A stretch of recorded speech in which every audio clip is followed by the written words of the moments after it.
The room fell silent as my father's words hung in the air like a noose. "You're my mistake," he said, his voice steady, eyes locked on mine across the crowded dining table. 40 relatives, uncles, aunts, cousins stared in stunned disbelief. Forks paused mid-bite during what was supposed to be a joyous family reunion. My heart shattered, but I smiled. Because in my pocket, my phone burned with the truth that would unravel everything. I was 25 when it happened, but the seeds of that moment were planted long before. My name is Elena, and I've always been the outsider in my own family. Born from a brief, reckless affair my dad had during a rough patch in his first marriage, I was the living reminder of his infidelity. Mom raised me alone after he chose to stay with his wife, Rebecca, the polished socialite who never let him forget his slip-up.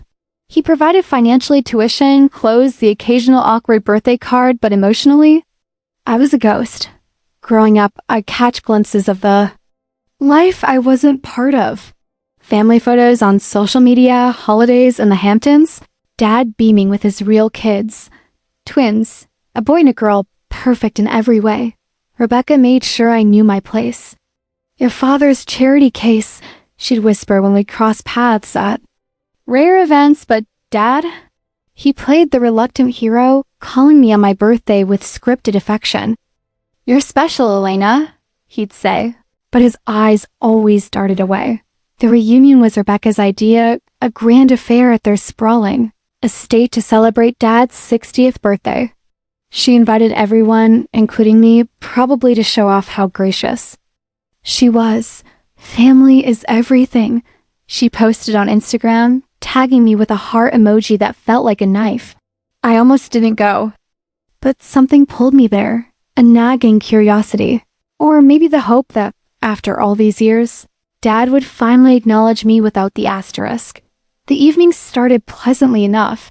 Laughter echoed through the manicured gardens. Champagne flowed, and relatives I barely knew hugged me like long-lost kin.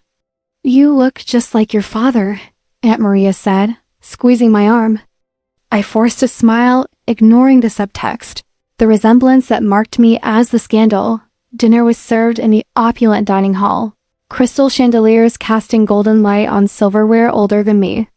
Dad sat at the head, Rebecca beside him, like a queen consort. The twins, now teenagers, flanked them, scrolling on their phones under the table.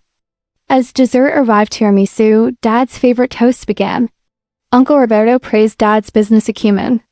Cousin Lila joked about his golf swing. Then it was Rebecca's turn. She stood, glass raised, her diamond necklace sparkling. To my wonderful husband who's given me everything, love, family, stability. Her eyes flicked to me, sharp as glass, even through challenges. The room murmured appreciatively, but I felt the dig. Dad cleared his throat when it was his time to speak. He thanked everyone, reminisced about childhood pranks with his siblings. Then, inexplicably, he turned to me. "And Elena," he said, his voice softening at first, "you've grown into a fine young woman. But let's be honest, life throws curveballs. You were one of mine. A mistake that taught me to cherish what I have." He gestured to Rebecca and the twins. "Without you, I might not appreciate this perfect life." The words hit like a slap. Mistake. He said it aloud, in front of 40 people who'd whispered about me my whole life. Gasps rippled through the room. Aunt Maria's hand flew to her mouth. The twins smirked. Rebecca's lips curled in satisfaction. I could have cried. I could have stormed out. Instead, I stood slowly, my chair scraping against the marble floor. "Dad," I said, my voice steady despite the storm inside. "Mistakes are human, but secrets? Those destroy families." I pulled out my phone, heart pounding. It had started a month ago, an anonymous email tipping me off. "Your stepmother isn't who she seems." Attached were screenshot stacks from Rebecca's phone, hacked or leaked. I didn't know. But they were damning. Conversations with a man named Victor, her lover for years. Steamy messages, plans for weekends away while Dad was on business trips. And worse, discussions about siphoning money from Dad's accounts to fund their escape. Once the old man's gone, we'll be set, one text read. His mistake daughter can have the scraps.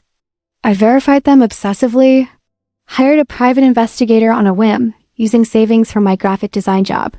The pie confirmed. Victor was real, a younger colleague at Rebecca's charity foundation. Hotel receipts, bank transfers, it all checked out. I'd confronted Dad privately weeks ago, but he dismissed it as forgery, blinded by love or denial. Rebecca would never, he'd said. So I'd waited for the right moment. Now, with all eyes on me, I connected my phone to the room's projector, Rebecca's high-tech setup for slideshows. The screen flickered to life, displaying the text one by one. The room erupted in whispers as relatives leaned forward. Read them, I said, my voice breaking for the first time. See what your perfect wife has been up to. Rebecca's face drained of color. That's private. How did you? Private, I echoed. Like calling me a mistake in public is fair. Dad stared at the screen, his expression crumbling. Text scrolled. I can't wait to leave him. The kids are almost grown. Transfer another $50K. He won't notice. Photos, 2 intimate ones, blurred for decency but clear in intent. Uncle Roberto stood. Rebecca, is this true? She stammered. It's single quotes S. manipulated. Elena's jealous. But the damage was done. Cousins pulled out their phones, snapping pictures. Aunt Maria shook her head. John, how could you not know? Dad sank into his chair, looking older than his 60 years. Elena. Why? Because you needed to see, I said, tears streaming now. All my life, I've been your shame. But she's the one who's betrayed you. I didn't come here to destroy you. I came to save you from more lies. The room descended into chaos. Relatives argued, some defending Rebecca out of habit, others demanding explanations. The twins looked shell-shocked, their perfect world cracking. Rebecca fled to the kitchen, sobbing dramatically. I didn't stay for the fallout. Slipping out to the garden, I breathed in the cool night air, the weight lifting from my chest. My phone buzzed texts from cousins. We're sorry. Come back. But I needed space. Days turned to weeks. Dad called incessantly, leaving voicemails. That evolved from anger to apology. I was wrong, Elena, about everything. Rebecca moved out, the affair exposed in tabloid whispers. Our family wasn't famous, but scandals travel fast in small circles. Divorce papers followed, assets frozen amid investigations. I met Dad for coffee a month later in a neutral cafe. Downtown, he looked haggard, but his eyes held a clarity I'd never seen. You weren't a mistake, he said, gripping my hand. You were a gift I didn't deserve. Rebecca. She twisted me. Made me believe I had to atone by pushing you away. I nodded, forgiveness budding slowly. Why say it at the reunion? Pressure. She scripted half my speech. Wanted to unite the family by diminishing you. He sighed. I see now. We talked for hours about Mom, my childhood dreams, the years lost. He introduced me properly to the twins, who were wary but curious. You're our sister, the girl said shyly. Family therapy followed, messy sessions uncovering decades of resentment, but healing came. Dad rewrote his will, including me equally. We spent holidays together, awkward at first, then genuine. I even forgave Rebecca in my heart, not for her sake, but mine. She remarried Victor, fading into obscurity. Looking back, that night was my turning point. From mistake to truth teller, from outsider to integral. Family isn't blood or perfection. It's the courage to confront the lies that bind us. Years later, at my own wedding, Dad walked me down the aisle, tears in his eyes. My daughter, he whispered. No asterisks. Just love. I paused in the garden that night, stars mocking my turmoil. Memories flooded. 5-year-old me, waiting by the window for Dad's promised visit that never came. Rebecca's voice on the phone. John's busy with real family. Teen me, overhearing whispers at a cousin's graduation. The bastard child.